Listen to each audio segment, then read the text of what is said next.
Good afternoon, ladies and gentlemen. Very excited to kick off our Viva Employee Experience Platform mini-series in This Week in Teams. Jay Leesk, as always, Craig Janke's joining me, and special guest, EddieLee from AvePoint.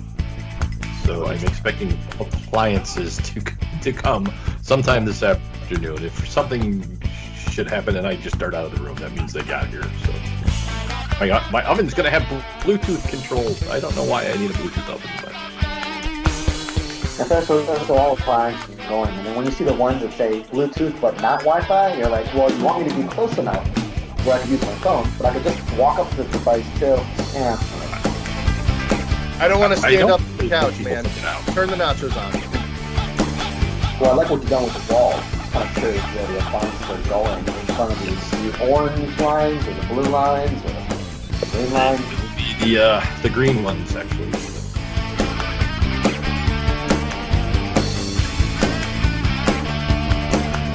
Eddie, you are the, I almost said the employee experience lead, but the EduTech lead for AvePoint in North America. Tell us a little bit about yourself and what that means.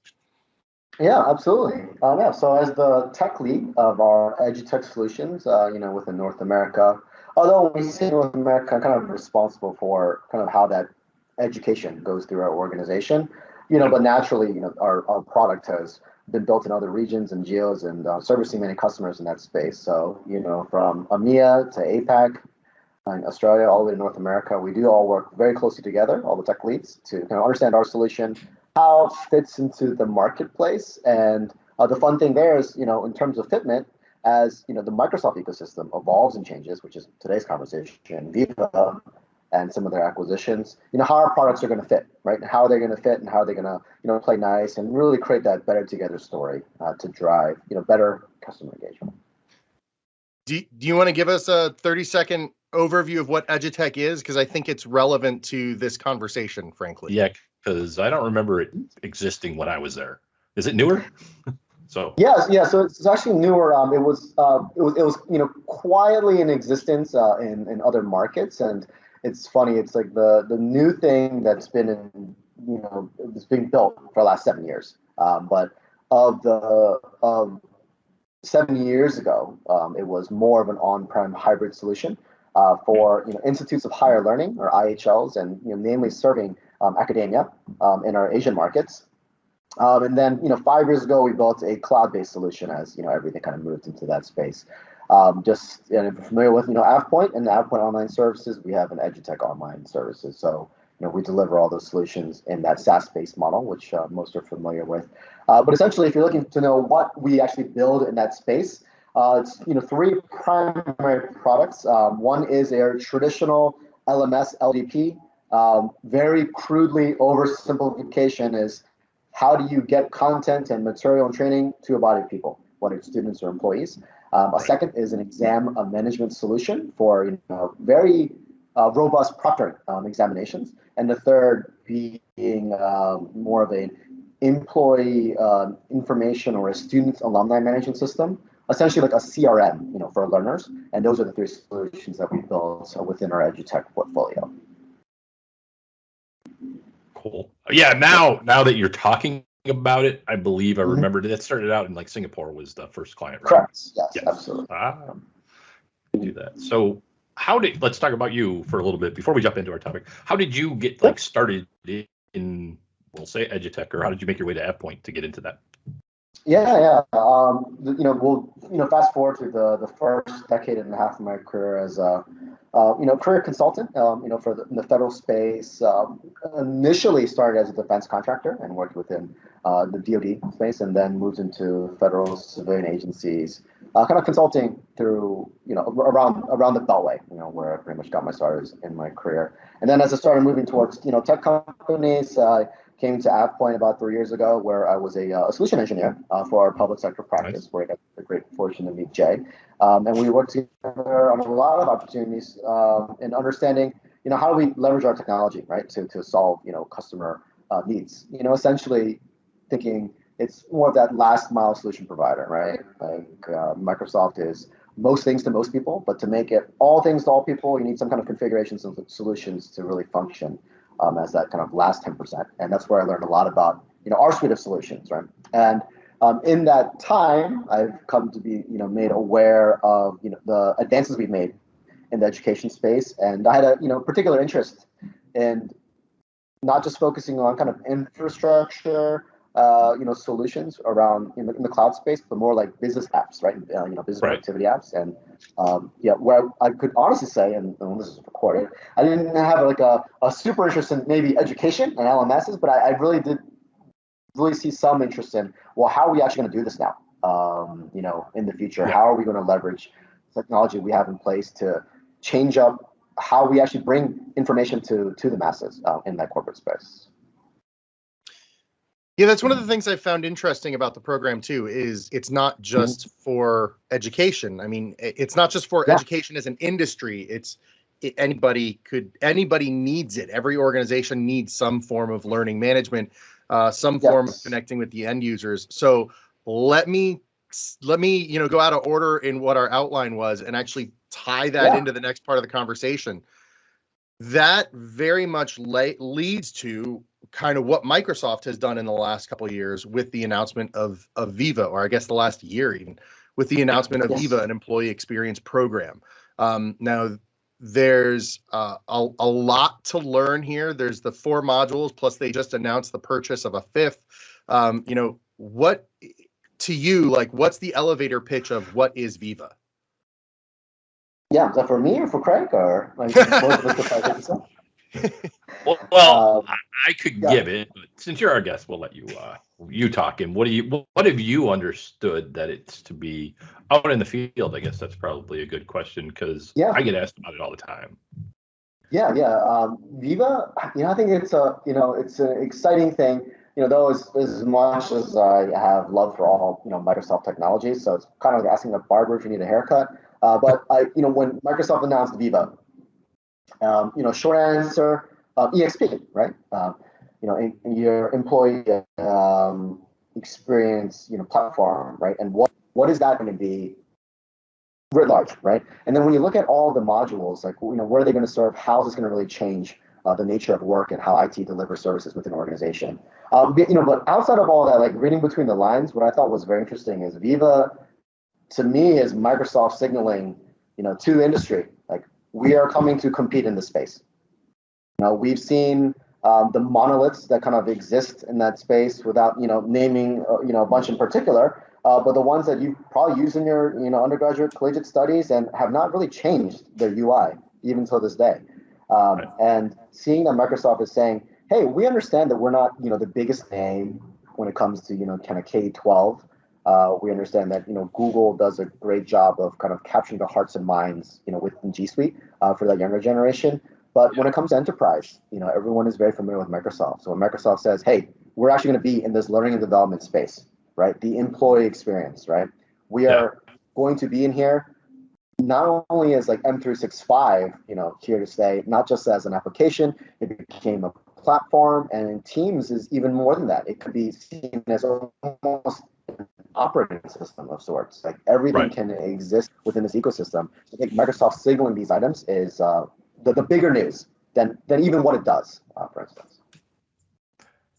Yeah, I agree. I've so breaking it down, I guess we'll talk a little bit about the parts of Viva that currently exist, and then the ones that got there. But we got Viva Connect, which is connections, which is kind of making that place for the employee to go to find information about the organization. So a lot of ways that's bringing your intranet right into Teams as an app. And then there's employee insights, that is bringing insights of what workers are doing right now in Teams, right now in Outlook, and kind of looking at calendars, taking the metadata, de-identifying it so that it's not like spying on people, and trying to see trends across the organization and see opportunities to increase productivity and employee satisfaction. And I think what I found is interesting is I've had conversations with people who say, well, I get this information and I know I want my people to be productive. And how do I drive that? But the other portion about that is the employee experience, right? How do I make them happier employees so that they stay longer? Then topics is bringing in searching, being able to find things across your intranet right into Teams. And then we get learning, which is what you're probably bringing closer to more what you're doing in with the EdTech. And then then we just acquired LI.io. I'm not even sure how I pronounce it. And I don't know a whole lot about that other than it's kind of a goal setting planning one. So that is what we're covering, or that's what the platform is for everybody who didn't know. But I guess, what are your takes on any one of those, if you want to start with them, if you want to do learning first, maybe? Yeah, learning, I think, and you're absolutely right, Craig, that is probably the most closely aligned to our LMS LDP solution. Things that I like about learning is that it really is built around that corporate experience, right? I think it's a great solution when it comes to kind of asynchronous, self-directed learning, right? Where an employee can see a particular catalog and go and pick and at your own speed and at your own choosing to say, hey, I need to brush up on this, or I want to have a better understanding of this, learn this tech tree or this kind of discipline, right? Additionally, as well, like there's that management layer that you can say, hey, at Acme Corporation, you work for me in accounting. So here are a couple courses that could be very beneficial for you to see, right? And I think all that, like, it's not just sending someone, hey, here's a link, watch the video, or here's a link to, an LMS that exists external to our company, go take this course, right? And it's all holistically within the environment that people can learn where they perform, right? And not having discrete spaces to do that, but having a one unified space. I think that's again, like, what I think is really wonderful about these kind of integrations. Jay, if you're asking a question, I can't hear you. Nope, I know. I think it's really interesting to see the shift at Microsoft. Eddie, you talked about this being like kind of a signal for them. In the last couple of years, we have really seen them focus on business experiences rather than just the platform. We've all been around SharePoint for a long time, and that infrastructure conversation, yes, SharePoint's a collab tool, but it wasn't really designed that way. It has to be implemented and configured in order for it to be a collaboration tool. And so we've seen this shift for them to provide business solutions in Microsoft 365 with things as simple as Microsoft Lists or as complex as what the Graph API enables and Microsoft Teams. And so this, as you mentioned, this signal over here is more of that. Here is the larger package. Here's our larger goal. Our larger goal is for you to be successful at what you do. And some of that is email and files, and some of that is business solutions, and some of that is now employee experience. So it's really interesting. Yeah. So Eddie, you talked about learning a little bit. I think we were talking in the previous conversations, and you had mentioned one of your favorite capabilities is actually not on the learning side where you work, but actually on insights. You want to talk a little bit about that? Yeah, absolutely. It all started with those, fun emails that you get from Cortana, and you're like, man, she knows everything I'm doing and when I'm working. Though as big brother as it may seem, I think there's just so much more that it can provide in terms of like contextually understanding your own performance. And insights in two ways. One is like insights of your own data and how you're working, right? And of course, from a managerial perspective, you can look down and see how your organization is performing, as Craig mentioned earlier. I think what's great is you can like the look and feel of what you're doing and how you're collaborating is very much a qualitative thing. It's like how you feel about it, right? But then when I started getting these Cortana emails, and then I started looking at the insights that was provided through the application, all within the Teams environment, you start seeing things that you didn't realize about yourself. Like, when are your productive hours? When are you actually sending the most emails? When are you actually having the most meetings? And then I started realizing, like, oh, is this aligned to the geos that I work, or is there a particular cadence of certain project teams that only like to work at a certain time? And these are things that you never could really like see that second or third layer. You just kind of feel it a certain way. But then when you finally see your performance kind of quantified, you can understand, well, how can I better, evolve my time, my productivity, and expand that to my team's time and my team's productivity, right? And, just fun things that you didn't realize the data could do for you until it was presented to you in a way that you could actually, glean something from it and, of course, derive insights, which is what it's so aptly named. I think one of the most eye-opening experiences I've had with Insights is it's got the ability to look a week out and schedule focus time for you. Yeah. And you can block that time up to 2 hours. I'm like, yeah, go ahead. Let's schedule focus time for next week. And I looked at the next week and it's like, we squeezed half an hour in here and a half an hour over here on Thursday. And I'm like, oh, yeah, I guess I don't pay enough attention to what's happening in my calendar in the future. And even Cortana's like, yo, we got nothing. Nice. I will say that I've seen some stuff that's going to be announced that help managers manage their teams better. I think some Ignite will be some interesting announcements along that line. So in addition to helping, as you were talking about it, your self-manage your schedule, helping managers interact with their direct reports a little bit easier and cleaner. So bringing some of that stuff that you see on the tabs that you get now for employees, bringing some of similar capabilities into the manager tab, which I think is where it's really going to start to hit and go, oh, you know what, this is important. Not just looking at the data that's there, but giving you ways to be actionable about that data. So that's pretty cool. You want to tell us what you know about topics, since this is kind of our overview edition, right? I believe. So.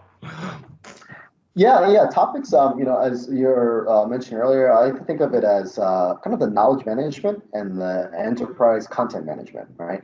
Whereas when you're saying like connections is kind of bringing the intranet into the employee space within teams.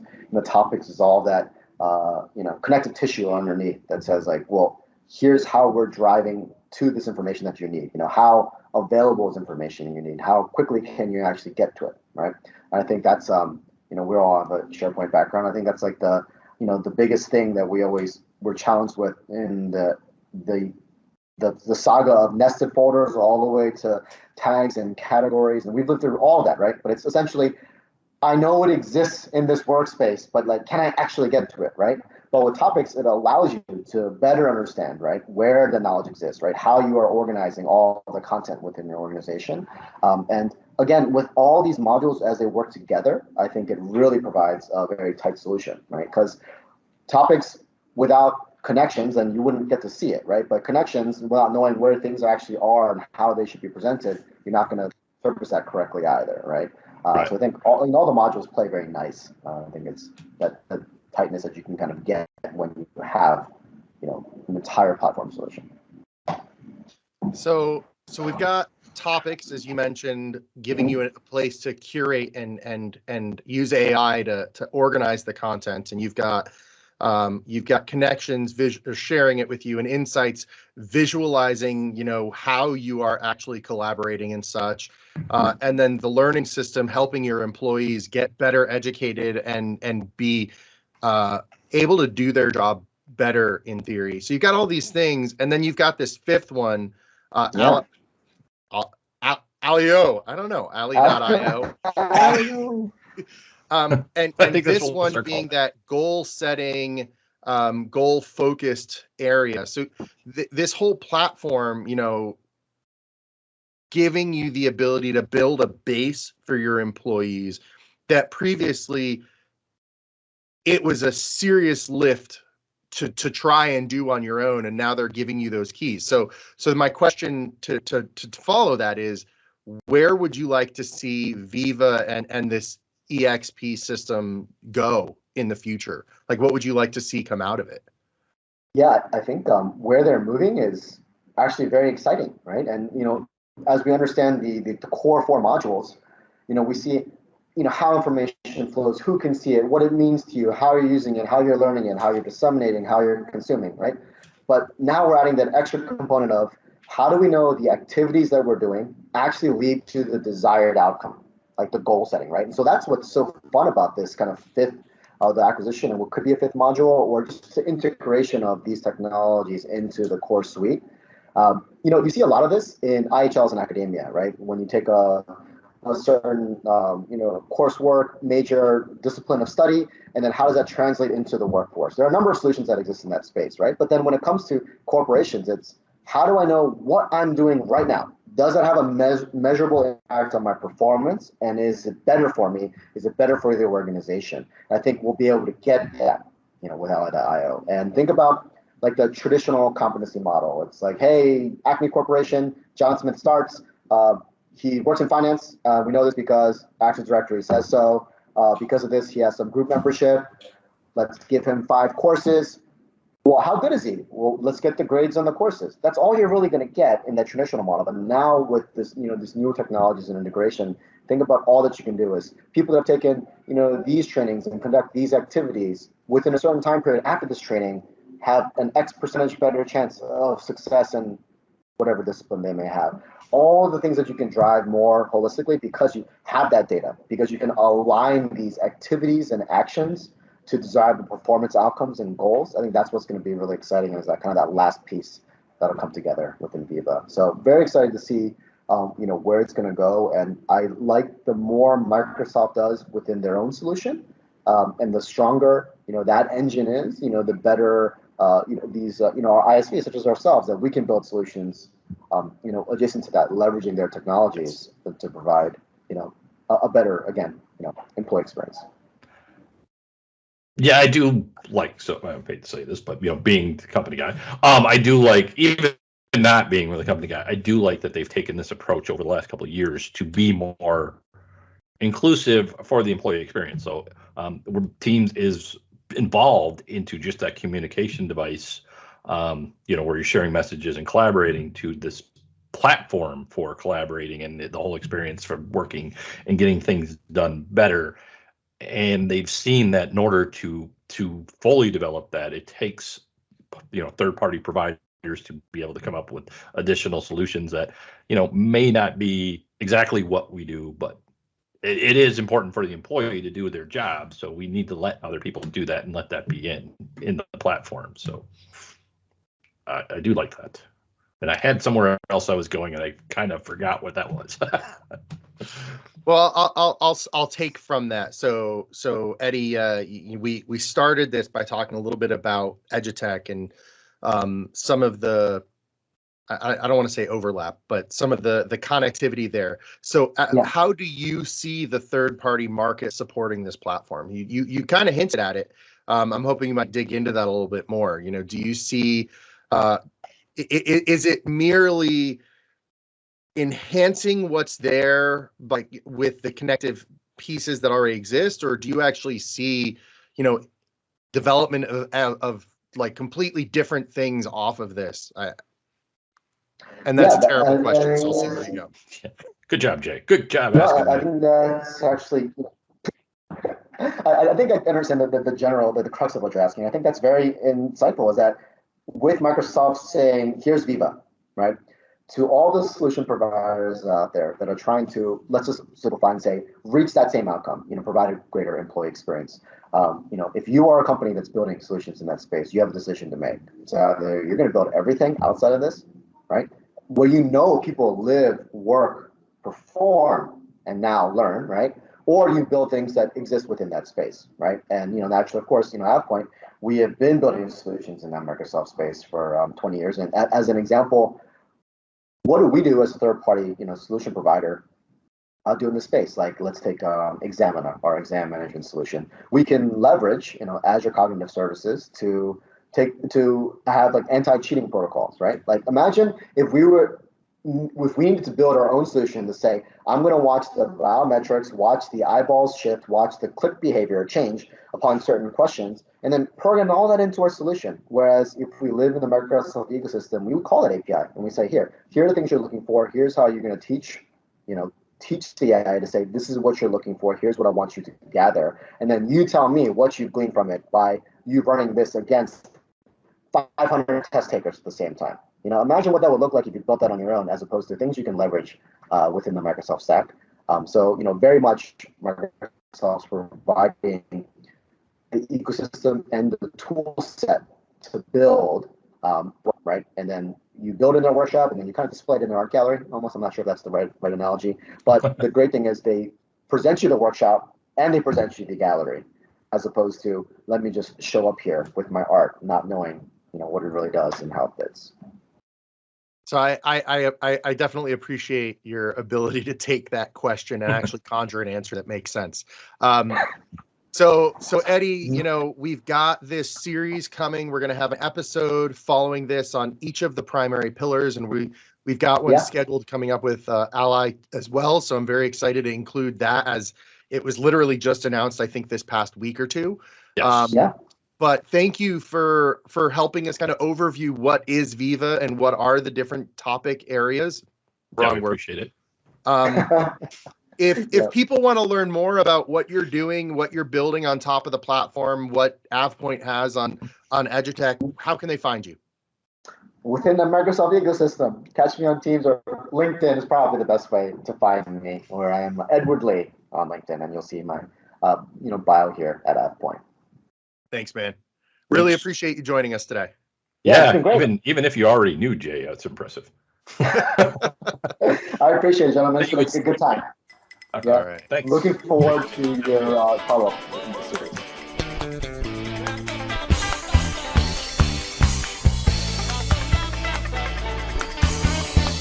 We know you liked this episode of This Week in Teams because you're still listening. So if you want to hear more like this, make sure you click the subscribe button, notifications, and go to onthespot.tech for more from This Week in Teams and our sibling podcasts.